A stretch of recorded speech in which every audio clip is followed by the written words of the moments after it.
Welcome to another episode of Tech Unpacked, the show where we dive deep into the tech news that actually matters. I'm Jenny, and with me, as always, is the perpetually excited Mark. Perpetually excited is right, Jenny.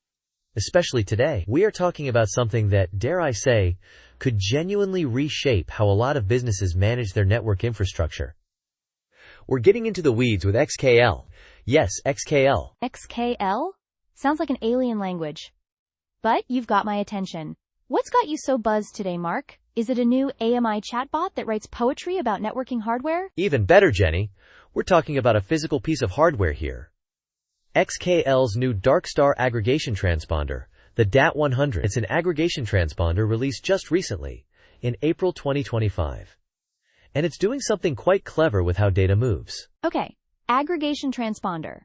Right off the bat, that's some serious tech jargon. For those of us who aren't fluent in network speak, what exactly times an aggregation transponder, and why is this DAT100 so special? Great question.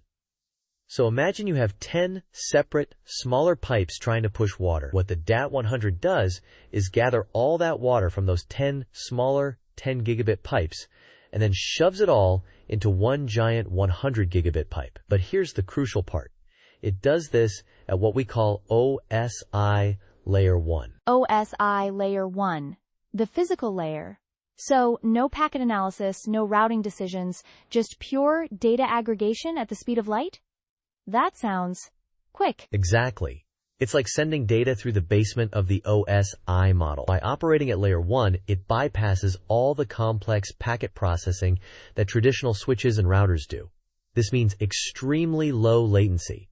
We're talking microseconds. For applications like high-frequency trading, or even future IoT deployments where every microsecond counts, that's meaningful. Microsecond latency.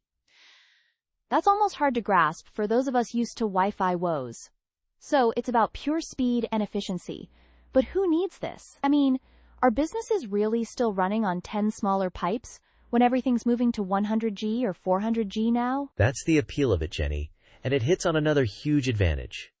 Extending the lifespan of legacy equipment. Think about all the data centers and enterprises that invested heavily in 10 gigabit Ethernet infrastructure years ago. They work perfectly fine, but scaling them to meet modern demands, especially with cloud adoption surging, is tough.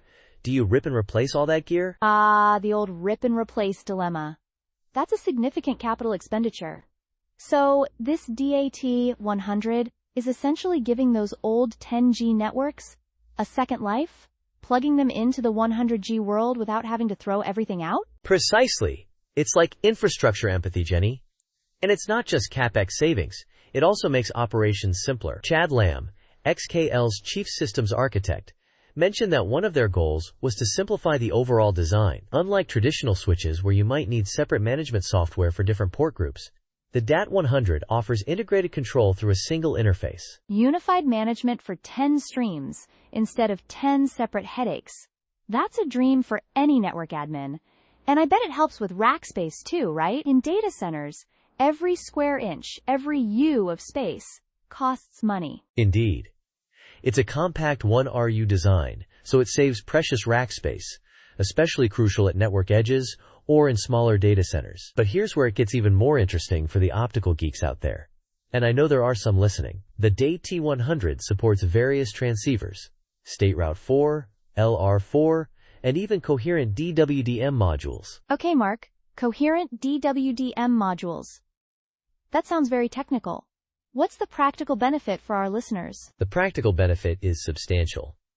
Usually, when you're sending high-speed optical signals over long distances, you run into something called dispersion. Think of it like the signal spreading out and getting blurry. You need extra components, called dispersion compensation modules, to fix that blurriness. But with coherent optics, they essentially fix it themselves. So coherent optics are like self-correcting glasses for light signals? And because the DAT100 plays nicely with them, you don't need those bulky extra components? Less stuff to buy, less stuff to break, less stuff to manage? Ooh, that's just good design. Less stuff, less complexity, more efficiency. It's an elegant solution. And this ties into a broader concept too, Jenny. You know how we always talk about the constant upgrade cycles in tech? This DAT100 by extending the life of existing infrastructure, indirectly contributes to sustainability. Less e-waste, longer use of existing resources. It's eco-pragmatism. That's an excellent point. Can tech sustainability ever coexist with our need for constant upgrades? Maybe solutions like the DAT100, which are about extending utility rather than always replacing, are a step in the right direction. It's certainly a compelling argument for IT managers looking to save money and perhaps even address some ESG goals at the same time. I think so. It balances the need for speed and capacity with smart resource management. And that's something we're going to see more innovation around us. It's not always about sheer speed.